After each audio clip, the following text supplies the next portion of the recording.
नमस्कार साथियों, स्वागत है आपका बैंकर साथी चैनल में। साथियों, इस वीडियो में हम डिस्कस करेंगे जेआईबी के पेपर 2 की यूनिट 24, जिसका नाम है operational aspects of deposit accounts.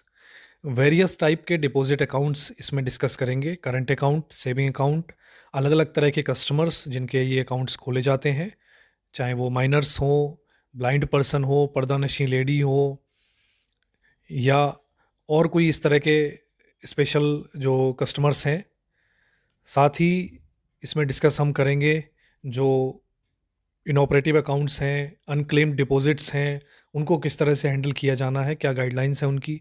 साथ ही नॉमिनेशन से रिगार्डिंग क्या क्या पॉलिसीज़ हैं, क्या उसकी गाइडलाइंस हैं, नॉमिनेशन किन अकाउंट्स में किया जा सकता है, कहाँ नहीं किया जाएगा।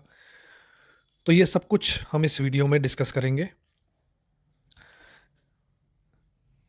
साथियों, डिपॉजिट अकाउंट्स की बात करें हम तो सबसे पहले एक एक करके जब हम पढ़ते हैं तो करंट अकाउंट की बात करते हैं। सबसे पहले करंट अकाउंट साथियों क्या होता है? This account is meant for individual और institutions having large number of transactions mainly for meeting their day to day business and operational requirement for parking their operational fund balance. Basically जो business entities होती हैं जिनको काफ़ी सारे transactions करने होते हैं दिन में, क्योंकि उनका काम ऐसा है, जगह जगह पैसे भेजने हैं, वहाँ कई जगह से पैसे आने हैं, तो बहुत सारी ट्रांजैक्शंस उनके अकाउंट में होती हैं। तो इस तरह की ट्रांजैक्शंस जिनकी होती हैं, जिनको ऐसी रिक्वायरमेंट है, तो उनके लिए करंट अकाउंट खोला जाता है। Current account can B operated by individual, partnership firm, private and public limited companies, HUF, society, trust, club, association, government department. ये सभी जो एंटिटीज़ हैं वो करंट अकाउंट खोल सकती हैं डिपेंडिंग ऑन देयर रिक्वायरमेंट। अब कुछ एंटिटीज़ ऐसी हैं जिनके लिए करंट अकाउंट नहीं खोला जाता है, जैसे कि माइनर्स। माइनर्स के लिए करंट अकाउंट नहीं खोला जाता है। However account of minor to be operated by natural guardian may be opened. ये एक प्रावधान है कि अगर जो गार्जियन, नेचुरल गार्जियन जिनको ऑपरेट कर रहे हैं जिन अकाउंट्स को, उनमें खोला जाता है। बट नॉर्मली जो प्रैक्टिस है वो यही है कि माइनर्स का करंट अकाउंट नहीं खोला जाता है। पर्दानशी women, illiterate person, blind person, इन सभी के लिए करंट अकाउंट नहीं खोला जाता है, क्योंकि इसमें जो ब्लाइंड पर्सन है, लिटरेट पर्सन है, उनमें एक रीज़न ये भी है कि उनको जो करंट अकाउंट है वहाँ पर चेकबुक ज़रूरी होती है इशू करना। तो ये क्योंकि यूनिफॉर्मली इनको साइन कर नहीं कर सकते या उनके चेक जारी नहीं कर सकते, स्पेशली जो लिटरेट पर्सन है वो, तो इसलिए भी उनका नहीं खोला जाता है। No interested payable on credit balance in current account.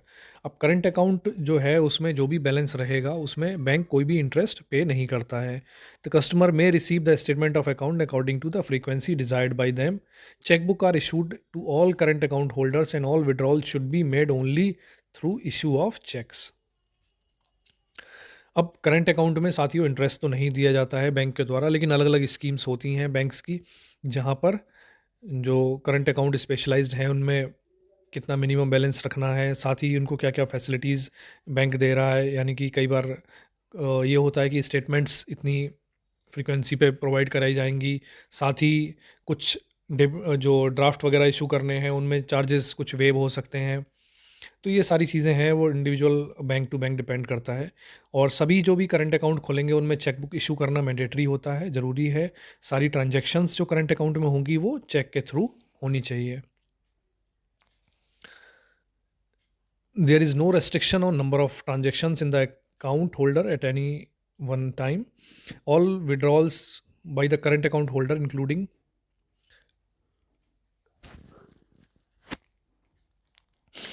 तो जितने भी नंबर ऑफ ट्रांजेक्शन्स होंगे उनमें कोई रिस्ट्रिक्शन नहीं है कि करंट अकाउंट में कितने भी ट्रांजेक्शन हो सकते हैं। और जितने भी all withdrawals by the current account holder including request for RTGS NEFT draft must be through cheques only. तो सारी ट्रांजेक्शन चेक के थ्रू होगी।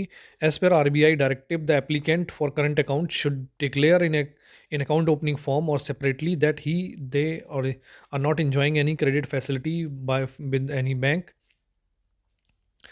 and if they are enjoying any credit facility they should declare, therefore indicating the name of the bank branch concerned।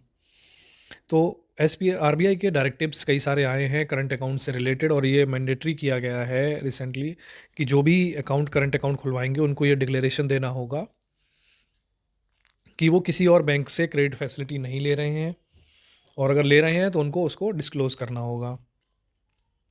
अब कई जगह कुछ जो बैंक्स में सर्कुलर्स ऐसे भी आए हुए हैं जहाँ पर ये कहा गया है कि अगर वो कोई पर्सन है जो सीसी लिमिट वगैरह अगर यूज़ कर रहे हैं, कैश क्रेडिट लिमिट, तो उनको वो कहीं और करंट अकाउंट ऑपरेट नहीं कर सकते, कहीं किसी और बैंक में करंट अकाउंट नहीं चला सकते। उन्हें जो भी ट्रांजेक्शन्स हैं उनकी, वो उसी सीसी अकाउंट के थ्रू रूट करनी होंगी। वो सारे अपने जो ट्रांजेक्शन्स हैं वो वहीं कैश क्रेडिट अकाउंट के थ्रू ही करेंगे। अब सेविंग अकाउंट की बात करें तो साथियों, सेविंग अकाउंट जो है वो इंडिविजुअल्स के लिए है, चाहे वो सिंगली ऑपरेट करें या जॉइंटली करें। Sometimes these accounts are opened in the name of institutions which are specifically approved by the RBI for maintaining saving bank account with the bank. कुछ इंस्टीट्यूशंस हैं ऐसे जिनको अलाउ किया गया है आरबीआई के द्वारा कि वो सेविंग अकाउंट रख सकते हैं, तो वो सेविंग अकाउंट खोल सकते हैं ऐसे institutions. Eligibility to open account, saving account कौन कौन खोल सकता है? इंडिविजुअल हो या टू और मोर पर्सन हो, जॉइंट अकाउंट खोल सकते हैं। एसोसिएशन, क्लब और similar other non trading institutions provided their by law rules are found acceptable and strictly adhered to, they must be eligible as per RBI guidelines. Minors above 10 year can open and operate saving bank account. A bank should not open more than one saving account for the same person in his individual name. तो साथियों, ये सारे लोग हैं जो eligible हैं। Individual हो सकते हैं, दो से ज़्यादा लोग हो सकते हैं जॉइंट अकाउंट जो खोल रहे हैं।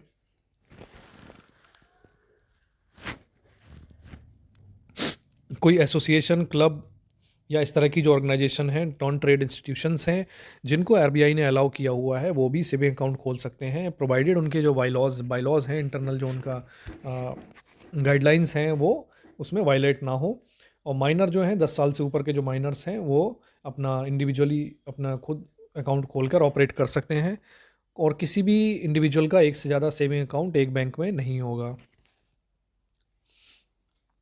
अब कुछ एंटिटीज़ ऐसी हैं जिनको मना किया गया है कि वो सेविंग अकाउंट नहीं चला सकते, जैसे कि government departments, bodies depending on budgetary allocation perform their function, municipal corporation और municipal committee, panchayat samiti, state housing board, water and sewage drainage board, state text book publishing corporation, society, metropolitan development authority, state and district housing cooperative society. The main objective of saving account is to promote saving. Saving account का साथियों कुछ जो general जो guidelines हैं वो हम देख रहे हैं।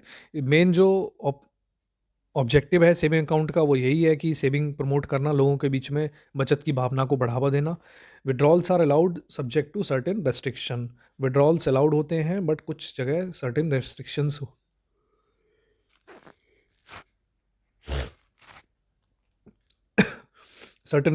हैं उनमें।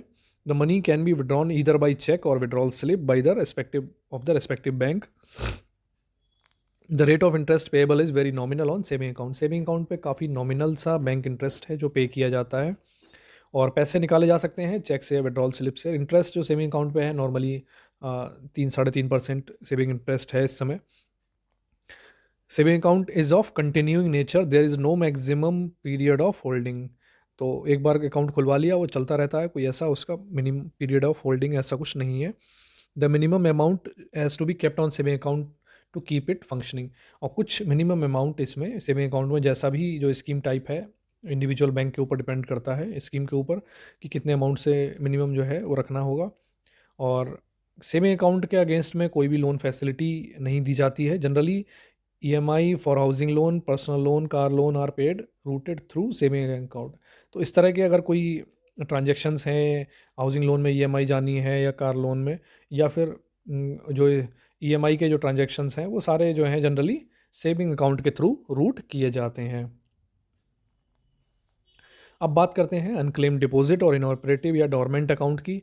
तो कई सारे अकाउंट ऐसे होते हैं, हर बैंक में, हर ब्रांच में कई सारे अकाउंट हैं ऐसे जहाँ पर लोगों के, जिन अकाउंट्स में पैसे हैं, लोगों के डिपॉजिटर्स ने पैसे जमा किए हुए हैं और उसके बाद कभी मुड़ के नहीं देखा, सालों से वो पैसे वैसे ही उस अकाउंट में हैं, और ऐसे अकाउंट की संख्या काफ़ी बढ़ती जा रही है।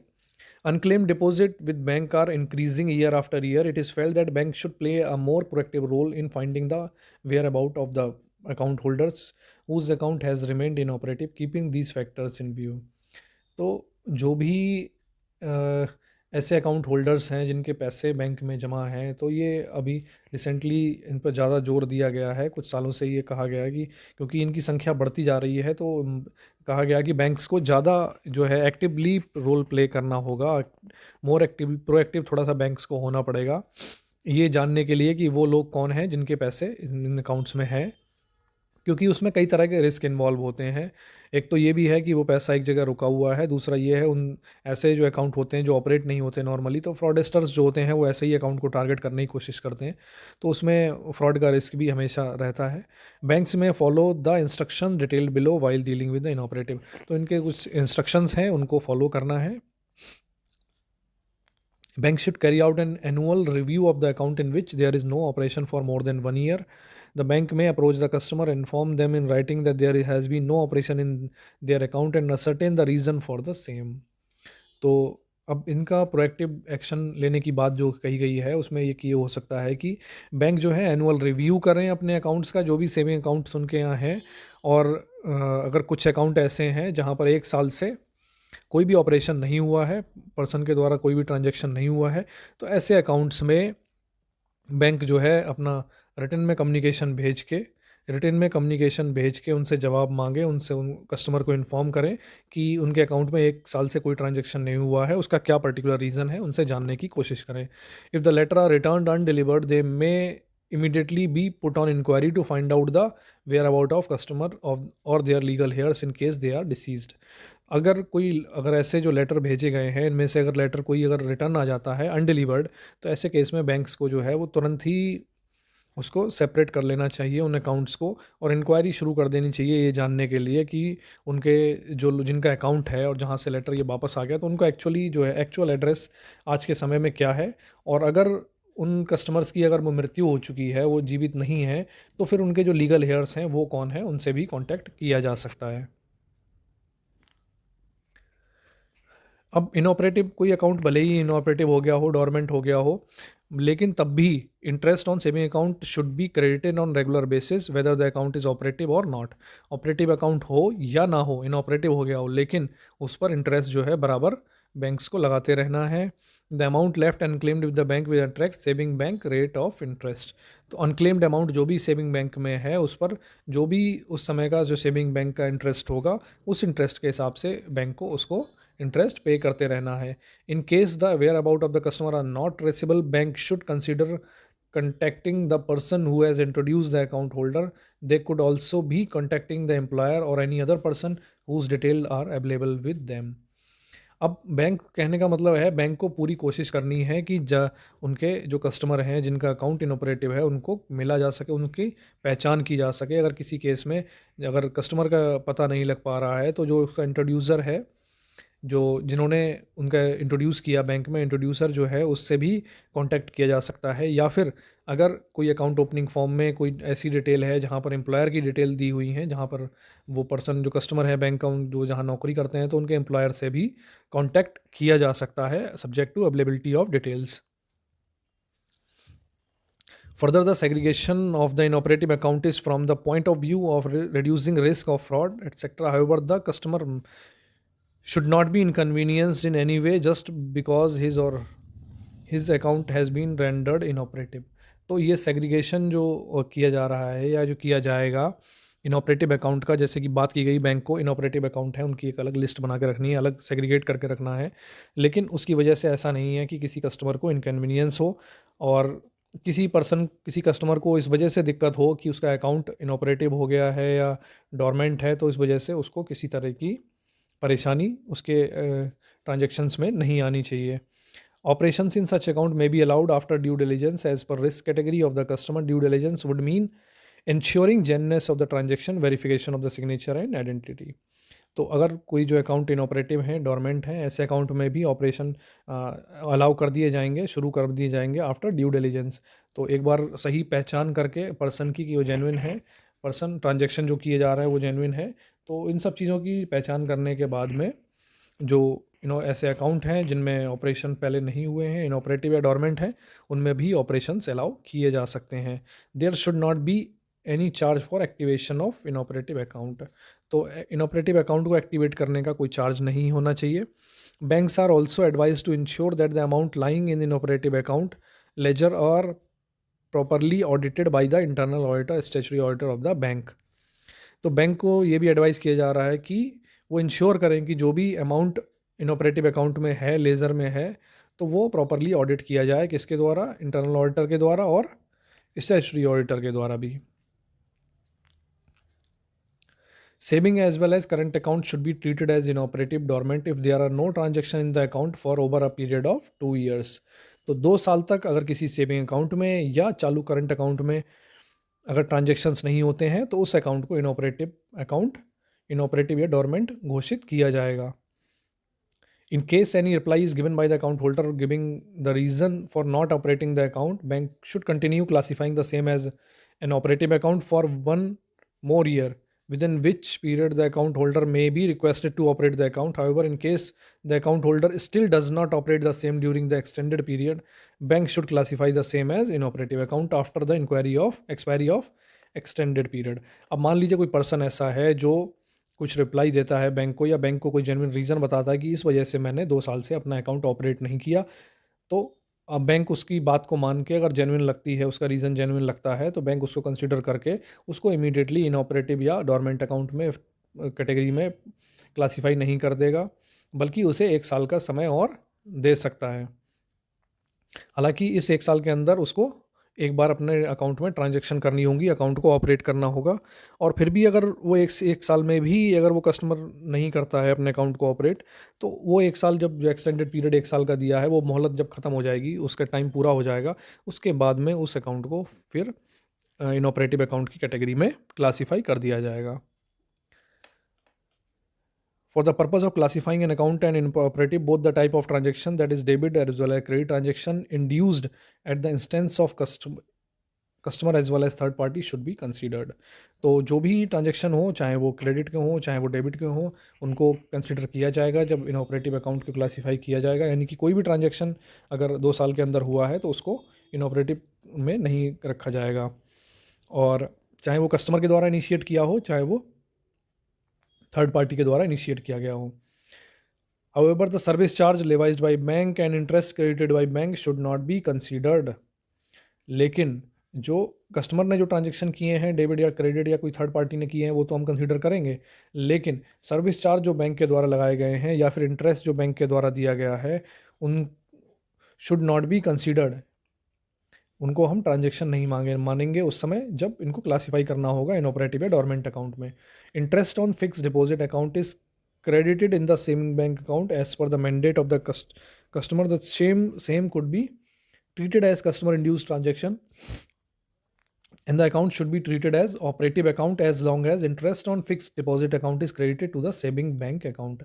अब कई जगह क्या होता है, एक टर्म डिपॉजिट अकाउंट अगर किसी पर्सन का खुला है, तो कुछ स्कीम्स में, कुछ बैंक्स में ऐसा है कि उसका जो इंटरेस्ट है वो उनके सेविंग अकाउंट में क्रेडिट किया जाता है. तो अगर उसका जो एफडी है, उसका इंटरेस्ट जो है सेविंग अकाउंट में क्रेडिट हो रहा है, तो उस सेविंग अकाउंट को हम बैंक उसको इनऑपरेटिव या डोरमेंट अकाउंट नहीं घोषित करेंगे, चाहे भले ही उनमें और कोई ट्रांजैक्शन हो रही ना हो रही हो. जो ट्रांजैक्शन इंटरेस्ट की जो ट्रांजैक्शन है, उसको भी कस्टमर इंड्यूस्ड ट्रांजैक्शन ही मान लिया जाएगा. अब कुछ एक्सेप्शंस हैं जिनको, जहाँ पर कुछ केसेस ऐसे हैं जहाँ पर भले ही कितना ही समय हो गया हो, अकाउंट में ऑपरेशंस ना हुए हों, ट्रांजैक्शन ना हुए हों कस्टमर के द्वारा, बट उनको इनऑपरेटिव या डोरमेंट अकाउंट नहीं कहा जाता है. अब ये हैं operation of account stopped bye garnishee order. कोई, अब मान लीजिए कोई गार्निशी ऑर्डर इशू हो गया है किसी अकाउंट में, और इस अकाउंट में ऑपरेशन से स्टॉप किए गए हैं, तो उसको इनऑपरेटिव या डोरमेंट अकाउंट घोषित नहीं किया जाएगा. Where nature of account itself is periodic and not regular operation. अब कोई अकाउंट ऐसा है जिसमें पीरियोडिक ट्रांजैक्शन ही होने हैं और रेगुलर ऑपरेशंस नहीं होने हैं, इस तरह की कोई स्कीम है, कुछ अकाउंट खोला गया है, उनको भी इनऑपरेटिव नहीं करेंगे. Where account is under lien और charge for advances allowed to the same customer in other account. अब कोई अगर कस्टमर का अकाउंट है जिसमें लियन मार्क कर दिया गया है या डेबिट फ्रीज किया गया है बैंक के द्वारा, और किसके अगेंस्ट में उसने कोई दूसरे अकाउंट में लोन कुछ लिया हुआ है उसके अगेंस्ट में, तो ऐसे अकाउंट को भी हम इनऑपरेटिव या डोरमेंट अकाउंट में क्लासीफाई नहीं करेंगे। Where the account is showing debit balance, और जहाँ भी अकाउंट में डेबिट बैलेंस शो हो रहा होगा तो ऐसे अकाउंट भी कभी भी इनऑपरेटिव या डोरमेंट नहीं होंगे। यानी कि जिन अकाउंट में डेबिट बैलेंस होता है, यानी कि बैंक का पैसा कस्टमर के पास है, तो उस अकाउंट को हम इनऑपरेटिव या डोरमेंट बैंक नहीं करेगा। अब एक है deposit education and awareness fund, DEAF। ये अक्सर आपने सुना होगा कि जब कुछ जो अकाउंट हैं जो काफ़ी पुराने हो जाते हैं, 10 साल तक अगर उन कुछ अकाउंट में ऑपरेशन नहीं होते हैं, तो उनका पैसा जो है वो ट्रांसफ़र होके एक अकाउंट में चला जाता है, एक फंड में चला जाता है, जिसे हम कहते हैं deposit education and awareness fund, DEAF short में कहते हैं हम। The amount to the credit of any account in India with any bank which has not been operated upon for a period of 10 years, or any amount remaining unclaimed for 10 years, such fund would be transferred to DEAF account। तो 10 साल तक अगर किसी account में operations नहीं होते हैं, कोई उनको क्लेम नहीं करता है, तो ऐसे सभी अनक्लेम्ड फंड जो हैं वो 10 साल के बाद में DEF अकाउंट में चले जाते हैं। हालांकि DEF का एक चीज़ मैं और बता दूं कि अगर DEF में चले जाते हैं, बट अगर उसमें जाने के बाद भी अगर कोई पर्सन आ जाता है और उस अमाउंट को क्लेम करता है, तो उस केस में जो उसका जो ड्यू डिलिजेंस करने के बाद में प्रॉपर उसकी पहचान करने के, कस्टमर की पहचान करने के बाद में वो पैसा कस्टमर को दे दिया जाता है। नॉर्मली जो इसके लिए एक अलग से सस्पेंस अकाउंट होता है, उस अकाउंट से डेबिट करके पैसा कस्टमर को दे दिया जाता है, और बाद में बैंक जो है वो DEF से क्लेम करती है। अब बात करते हैं basic saving bank deposit account की, जिसे कहते हैं हम शॉर्ट में BSBDA। तो ये बेसिकली इसके लिए अवेलेबल कराया गया है ताकि फाइनेंशियल इंक्लूजन को बढ़ावा दिया जा सके। सभी लोग जो लोअर इकोनॉमिक स्टैंडिंग की है वो भी बैंकिंग फैसिलिटी का लाभ उठा सकें। Earlier no frill account has been converted to basic saving bank deposit account under instruction from RBI। तो पहले नो फ्रिल अकाउंट्स होते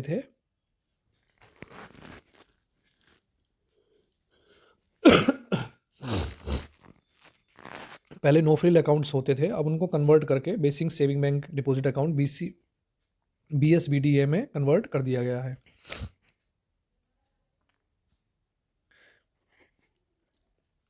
The BSBDA should be considered as normal banking services available to all. These accounts shall not be required of any minimum balance।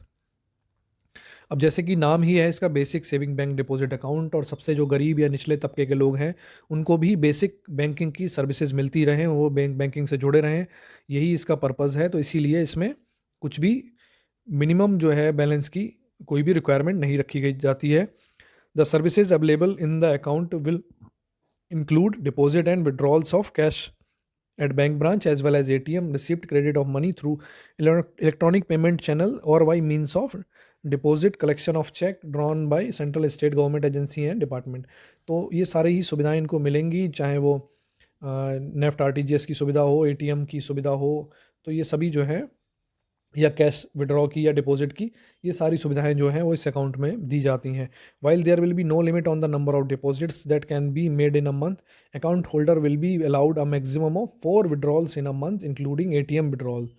तो किसी person को चाहे भले जो जिसका basic saving bank deposit account होगा, उसकी ट्रांजैक्शन की लिमिट जो है वो सेट की हुई है। डिपॉजिट्स पर कोई लिमिट नहीं है, डिपॉजिट कितनी भी बार कर सकता है वो पर्सन, लेकिन जहाँ वो पैसे निकालने की बात आएगी, डेबिट करने की बात आएगी, तो डेबिट ट्रांजैक्शन जो हैं वो 4 ही अलाउ किए जाते हैं मंथ में, और इन 4 में जो ATM का ट्रांजैक्शन है वो भी इसमें इंक्लूड होगा। फैसिलिटी ऑफ ATM कार्ड और ATM cum debit card, the above facility will be provided without any charges, further no charges will be levied on non operational activation inoperative basic saving bank deposit account.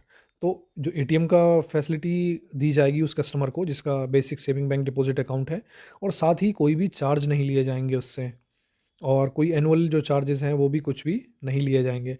Bank would be free to evolve other requirement including pricing structure for additional value added services beyond the stipulated basic minimum services on reasonable and transparent idea and applied in a non discriminatory manner। अच्छा, ये जो हैं ये तो minimum criteria हैं जो हमने अभी डिस्कस किए हैं कि जो जो facilities basic saving bank deposit account में दी जानी है। इसके अलावा भी बैंक चाहें तो कोई फर्दर कुछ अगर फैसिलिटीज़ देना चाहते हैं, एड ऑन सर्विसेज देना चाहते हैं, तो वो दी जा सकती हैं। BSBDA would be subject to RBI instructions on know your customer and AML for opening of bank account issued from time to time। तो जो BSBDA जो है उनमें भी KYC जो नो योर कस्टमर और एंटी मनी लॉन्ड्रिंग की जो गाइडलाइंस हैं RBI के द्वारा समय समय पर जारी की जाती हैं, वो इसमें लागू होंगी। If such account is opened on the basis of simplified KYC norm, the account would additionally be treated as a small account and would be subject to condition stipulated for such account। अब मान लीजिए कोई account BSBDA account जो है वो simplified KYC के through खोला गया है, तो उस केस में उस पर उसके भी नॉर्म्स, स्मॉल अकाउंट के नॉर्म्स जो हैं वो भी अप्लाई होंगे।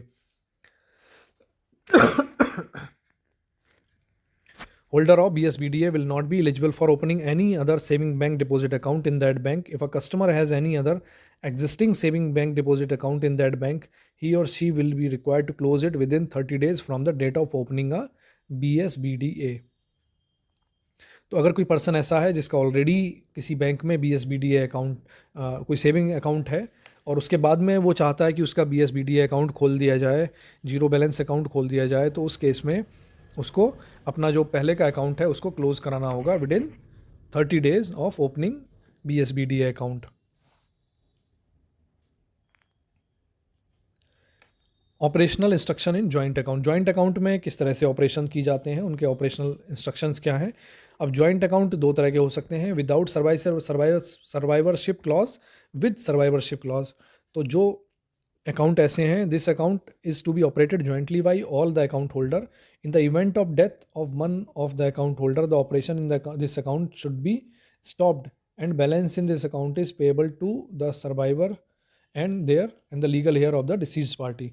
तो अगर कोई ऐसा पर्सन है जिन्होंने सर्वाइवरशिप क्लॉज की तहत जो अकाउंट खोले गए हैं जॉइंट अकाउंट, वहाँ पर अगर किसी पर्सन की जो जॉइंट अकाउंट होल्डर्स हैं उनमें से किसी एक पर्सन की अगर डेथ हो जाती है, वो डिसीज़ हो जाते हैं, तो उस केस में उस अकाउंट की जो ऑपरेशंस हैं वो इमीडिएटली स्टॉप करने होते हैं, और साथ ही उसमें जो बैलेंसेज हैं वो किनको दिए जाएंगे, वो पेएबल होंगे सर्वाइवर जो बचे हैं उनको, और साथ ही जो लीगल हेयर जो पर्सन डेथ जिसकी हो गई है उसके जो लीगल हेयर हैं उनको, उनके बीच में वो पैसे बांट दिए जाएंगे, दे दिए जाएंगे उनको।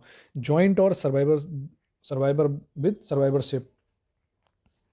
तो दूसरे जो अकाउंट हैं जॉइंट अकाउंट जो सर्वाइवरशिप क्लॉज के साथ आते हैं, जैसे कि आपने ईदर और सर्वाइवर अकाउंट जैसे जिन्हें कहते हैं, this account is to be operated jointly by all the account holders.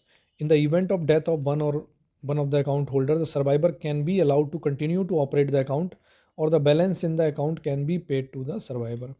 तो यहाँ पर क्या है, यहाँ पर अगर कोई पर्सन है, मान लीजिए दो लोग हैं, अगर उनके अकाउंट है जॉइंटली, तो इधर और सर्वाइवर में है, सर्वाइवरशिप क्लॉज इसमें है, तो अगर एक पर्सन की डेथ हो जाती है तो जो पूरा जो पैसा है वो दूसरे पर्सन को बिलोंग करेगा, और वो उसको ऑपरेट कर सकता है अकाउंट को फर्दर, और जो उसमें पैसा है वो भी उसी पर्सन का रहेगा।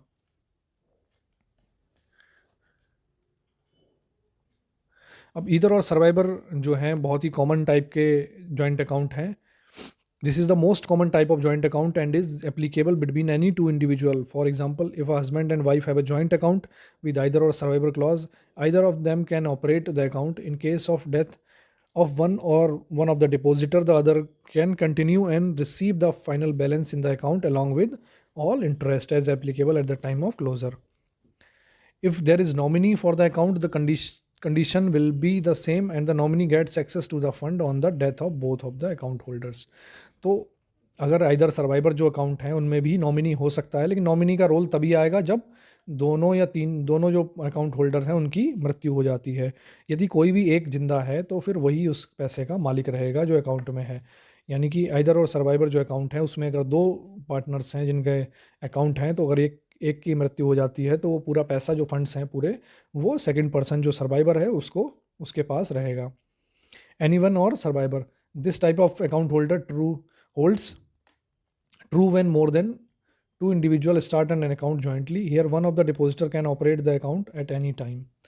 If in case any of the depositor expires, the other can continue the account if required the final balance along with interest will be paid to any of the survivor या survivors as requested. अब इस case में क्या होता है, any one और survivor के case में, यहाँ पर दो से ज़्यादा लोग मिलकर जब अकाउंट खोलते हैं, जॉइंट अकाउंट, यानी कि तीन, दो से ज़्यादा मतलब तीन या तीन चार पाँच इस तरह कुछ अकाउंट अगर खोलते हैं, तो उसमें अगर वो सर्वाइवर क्लॉज डालना चाहते हैं, यानी कि कोई भी पर्सन ऐसे अकाउंट जो खोलते हैं एनी वन और सर्वाइवर वाले, उनमें उन सभी जो अकाउंट होल्डर्स में से कोई भी पर्सन जाके अकाउंट ऑपरेट कर सकता है। और साथ ही कुछ ऐसे इसमें क्लॉज ऐसे डाले जाते हैं, अगर एक पर्सन की डेथ हो जाएगी तो फिर जो नेक्स्ट पर्सन जो जो सर्वाइवर्स जो बचेंगे वो उसको कंटिन्यू कर सकते हैं अकाउंट को, उसमें किसी तरह की ऑपरेशंस में परेशानी नहीं आएगी। और कभी भी फर्दर अगर उसको क्लोज़ करना चाहते हैं अकाउंट को, तो जो भी उसमें क्लेम होंगे, जो भी पैसा उसमें होगा, फंड्स जो होंगे, वो जो सर्वाइवर बचे हुए हैं उनके ही बिलोंग करेंगे, वो उनको ही पे किया जाएगा।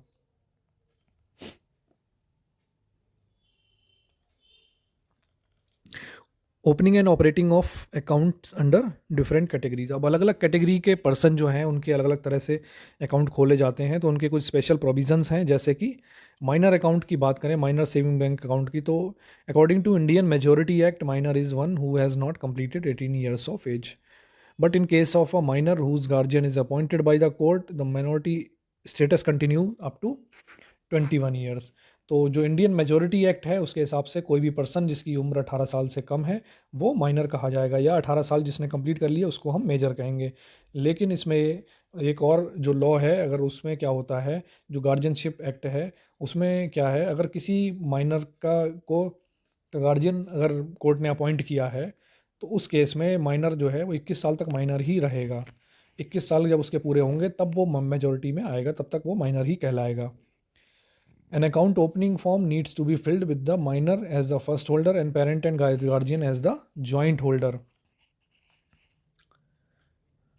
तो माइनर सेविंग अकाउंट खोला जा सकता है, उसमें गार्जियन रहेंगे, गार्जियन सेकंड अकाउंट होल्डर, और साथ में डॉक्यूमेंट्स चाहिए होंगे। Birth certificate of the child need to be submitted to verify the age of the minor as well as his relationship with the parent or guardian. PAN card detail of the parent are required also. The parent should have an account in the bank where they wish to open the minor account.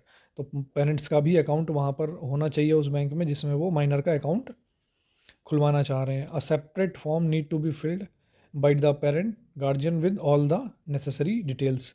एक अलग पूरा detail सारी जो है guardians की भी record की जाएंगी फॉर्म में। एड्रेस प्रूफ दिया जाएगा और साथ ही उसमें पेरेंट्स या गार्जियन जो भी हैं उनके साइन होंगे, उसमें फ़ोटोग्राफ भी जमा होंगे पेरेंट्स के और गार्जियन के और बच्चे के।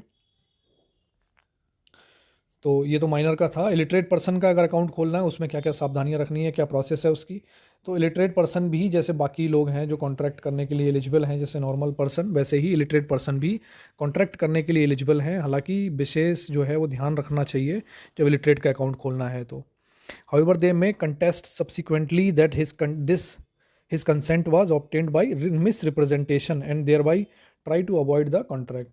Therefore, bank should get the same witness to the effect that the terms and condition of the bank were explained to the illiterate person in his own language and he signed the form after understanding in their presence.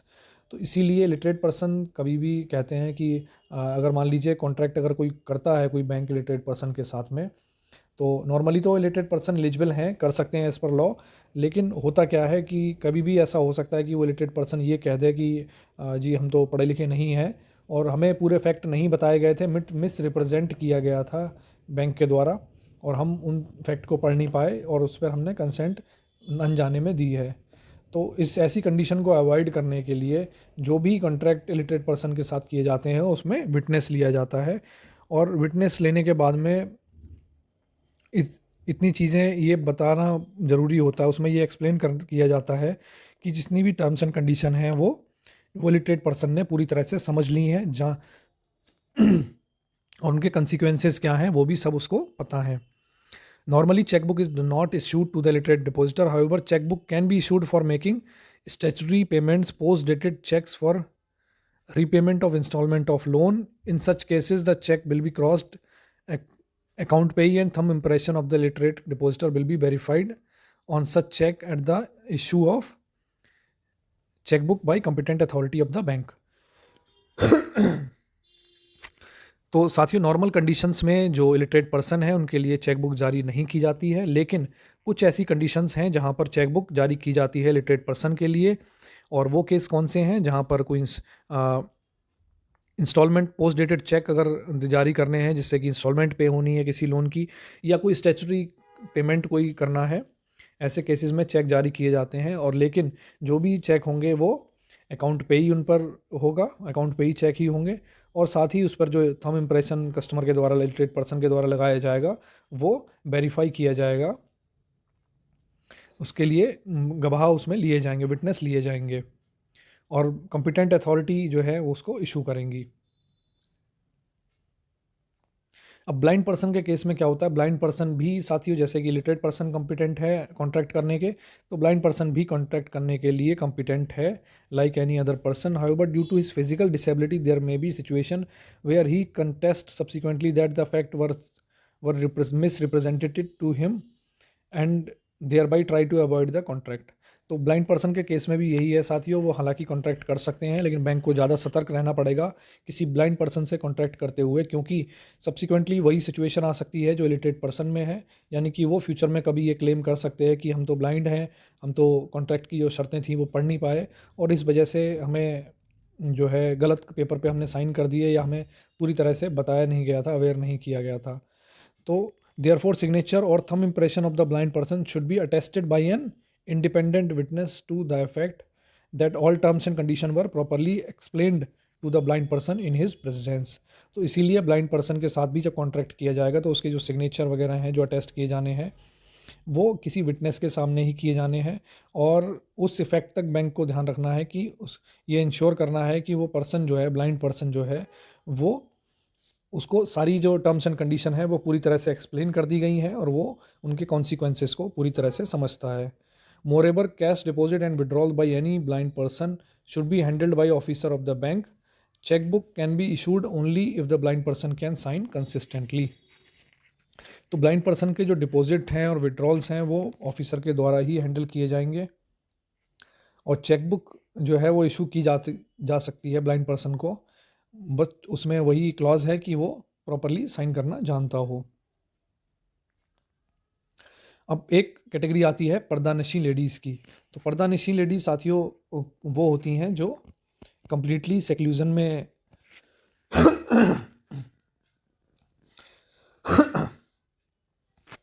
कुछ ऐसी महिलाएं होती हैं जो पूरी तरह से पर्दे में रहती हैं और बाहर के जो लोगों से बात नहीं करती हैं, उनको चेहरा नहीं दिखाती हैं। अब तो उनके साथ भी डील करने में बैंकर्स को काफ़ी ज़्यादा सतर्क रहने की ज़रूरत है। A pardanashin lady is one who remains in complete seclusion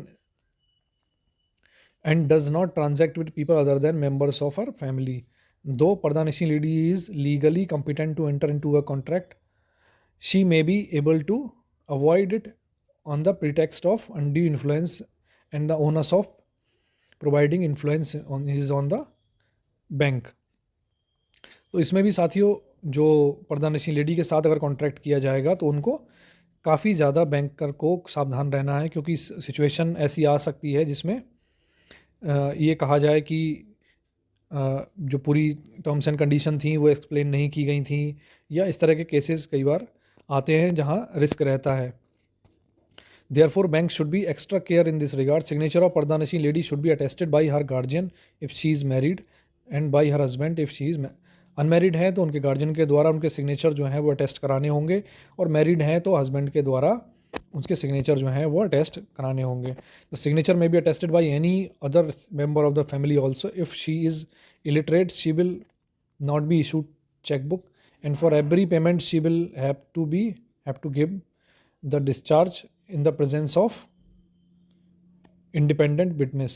However, in case of literate person checkbook will be issued and payment will be made on the basis of recorded signature.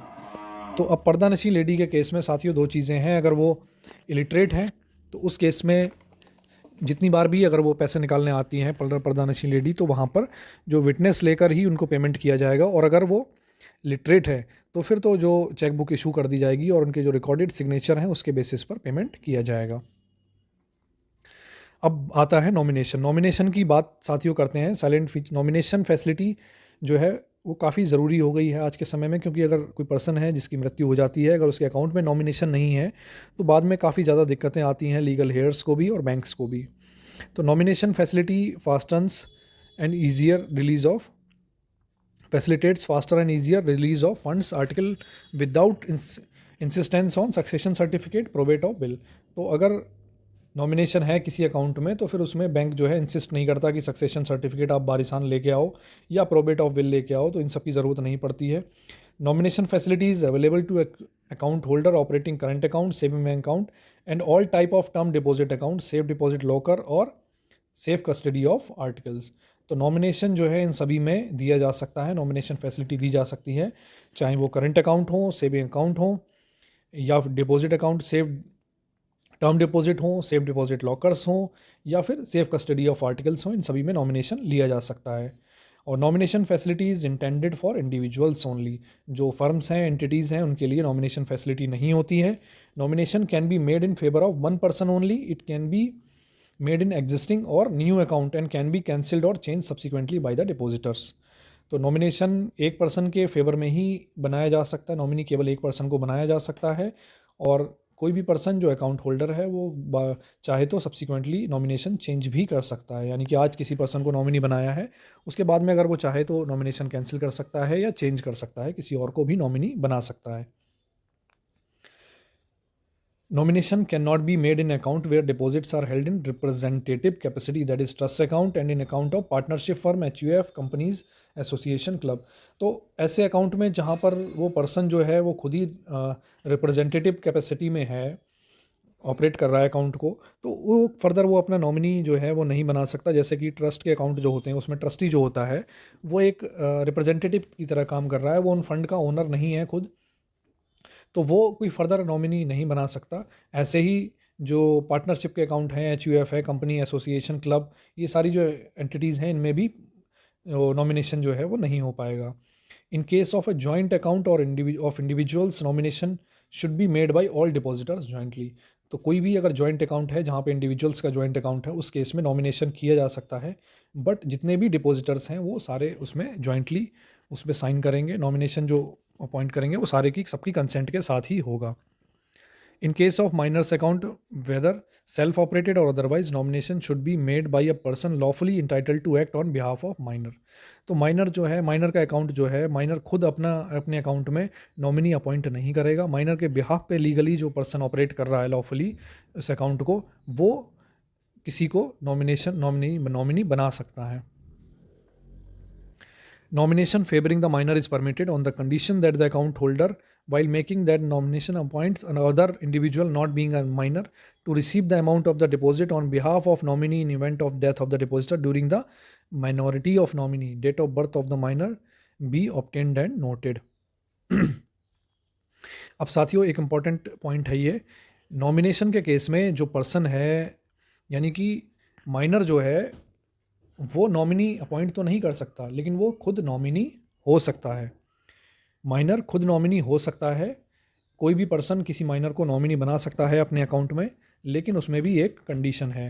Condition क्या है? अगर मान लीजिए किसी person ने किसी minor को अपना नॉमिनी बनाया है, तो उसको माइनर के साथ साथ में एक और पर्सन का नाम भी साथ में देना होगा। किस लिए देना होगा?